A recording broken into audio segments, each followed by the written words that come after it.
This video is a guide of how to install Seamless Co-op and Convergence mode.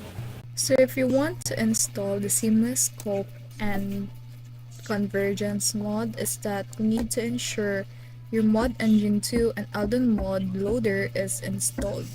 Then download Convergence and Seamless Co-op in the Nexus mode, which is, as you can see right here, nexusmode.com. You can tap on that, then it will redirect you to this page right here, and then you download it. And if you don't know how or what is the process for this, is that you need to check on this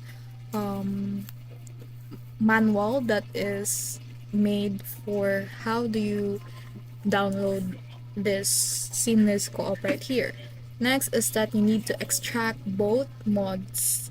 You'll find a Convergence mod folder from your installer, and into that folder place seamless underscore co-op.dll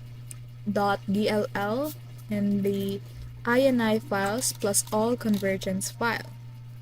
And after you have extract your application, is that in-game host uses the tiny gray pot to open session. Friends use effigy of Melina to join, then play together offline with seamless sync. And that's it, Seamless Co plus Convergence mode installed.